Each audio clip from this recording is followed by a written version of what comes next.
Hello and welcome to all our viewers from around the world. I'm Kristen Schwartz, licensed midwife and one of the MCs here at Gold Learning. And I'm today chatting with Dr. Nim Tottenham about the upcoming presentation titled Early Experiences and Emotional Brain Development for our Early Years Symposium here at Gold.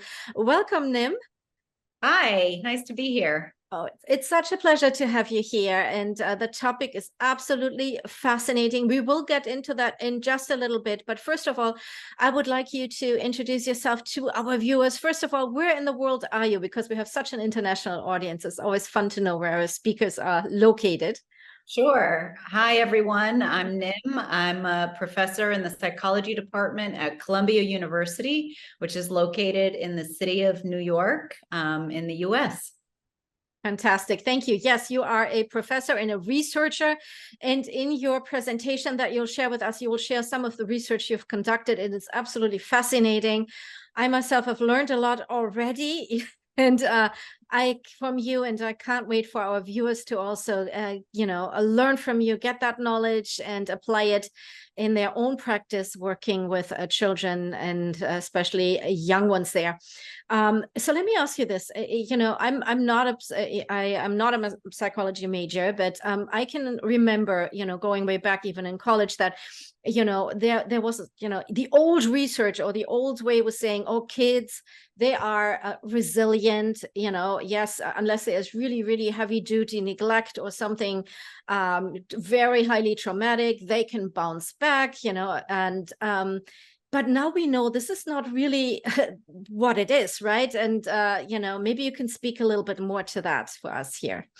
Sure. I mean, I think that the truth is somewhere in between. I think that by and large, I do think children are quite resilient. And I say that in part because, I'm often asked, I have children, and do I get nervous with my kids and everything that I do or say to them? Is that going to have some long lasting impact on them? And I think the truth is probably not. What children, one little mistake here or there, I'm not worried about it. I think it's really the routine patterns that children experience over time and take in, and those are the things that we want to be paying more attention to. And then certainly, as you described, real cases of frank abuse, which often we pay attention to the more physical forms of abuse, which are certainly traumatic. But what our research is really revealing to us is that emotional abuse and neglect is actually is quite traumatic, even though it doesn't necessarily leave bruises, for example, right? But those are the things that lead to lessons children learn about their sense of safety and trust in the environment and value. And sense of self-worth. So I do think that children are quite resilient. Even children who experience maltreatment exhibit tremendous resilience, but that's sometimes a steeper climb. And that resilience often comes out through other forms of support in the environment. So we know that children who may not have parents that are able to provide a lot of nurture and support, if they have another adult out there who believes in them, who provides that can really turn the dial in many children's lives. So that's one end of the spectrum. And the other end is the thing that we're really interested in is just understanding the point of parents at all. Right. We often spend a lot of time, rightly so, paying attention to the individual differences in parenting, how parent one is different from parent two. And that is important. But that in many ways jumps over a more fundamental question that we've been asking, which is, well, what good is a parent at all, regardless of what type of parent they are? So, as humans, we spend a really long time with our parents. And you've got to ask why that is, because it is, from an evolutionary standpoint, it is very expensive. It's metabolically very expensive to raise another human being for a decade or two, right? Any parent who's ever taken their 2-year-old to the grocery store at 6 p.m. dinner time knows how metabolically expensive it is, right? And so that leads me to say, thank goodness for attachment, right? Attachment is a survival mechanism that leads parents and children to want to stick together no matter what. But then that is a big investment that the parent is making. And so we are really interested in asking, well, what's the payoff for that investment that the parent is making, regardless of what type of parent they are? So there's so many levels here to ask, just what good is a parent to begin with? And then what are the different types of parenting experiences that children have? Right. There is so many levels. And I was just thinking about another factor. And I don't know if is that something you look at in your research at all as well? What about cultural differences? We live all around the world. Parenting is different in different cultures, right? That must also have some kind of influence as well, right? On Definitely. And this is something that our work is currently taking us into more deeply these days. What we're understanding is that, as you're saying, there are many cultural differences. And what's important, especially from a researcher's standpoint, is to understand, well, what is the goal of parenting? So every culture will translate into different goals that parents have for their children, because those goals have to match what the environment is that the child is growing up in. So I think it's moving us as a field from looking at just behaviors out of context to understanding behaviors within context, and how they may have different meanings depending on who the recipient and the sender is.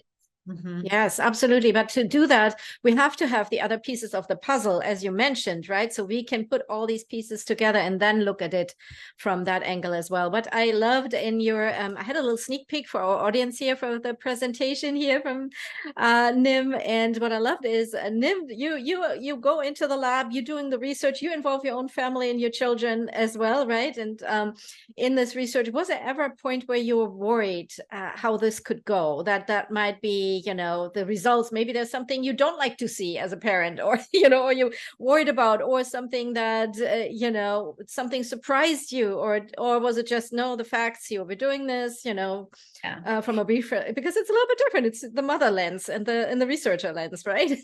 Yeah, it's a good question. I don't know that there was anything that I was ever worried about. I just, I've always been just fascinated by the parent-child relationship, and it's so complex, but it's also so omnipresent, right? Like almost all of us experience parenting of some kind. And so when we experience something as omnipresent, it's easy to take it for granted, and it's kind of hard to study because it's just know it, right? So I've always been interested in kind of carving it at its joints a little bit and understanding what different components of that relationship is affording the developing brain. I think one of the things that always gets me most excited is when we find something that's not obvious or counterintuitive to what a lay prediction might be.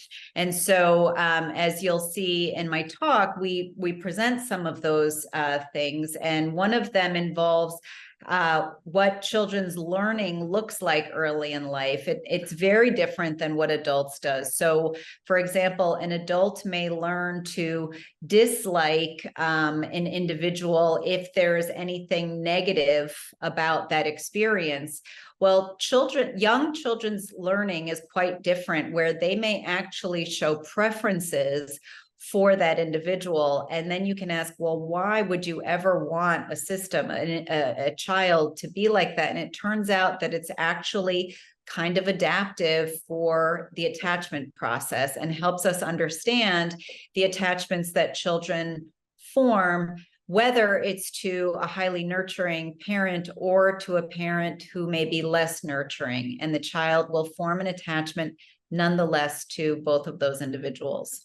Very interesting and totally fascinating as well. And this is really knowledge that we can take into our practice and utilize in our practice setting, however they look like, working with little children in education or as parents or caregivers.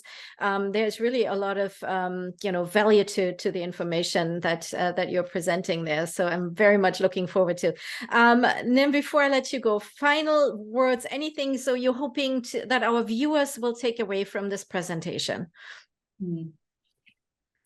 So I think, a central theme that is really important is that, one, the developing brain is not simply a miniature adult brain. Instead, the developing brain, in the case of the human, is perfectly designed to coordinate with parental input. So there's an expectation that the developing brain has that it's going to kind of hook up with at least one other caregiver, if not a number of caregivers, to help guide and scaffold their development.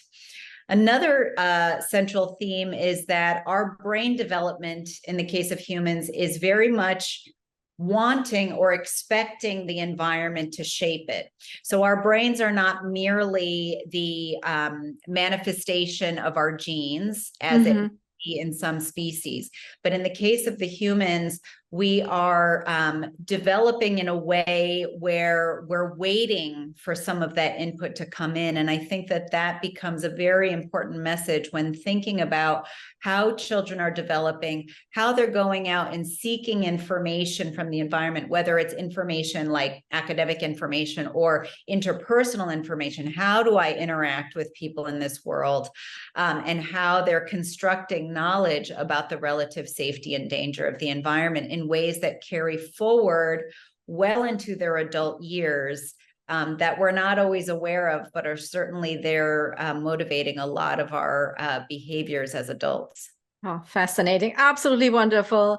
Dr. Nim Tottenham, it was such a pleasure having you here today, talking with you and learning from you in the presentation here. Thank you so much.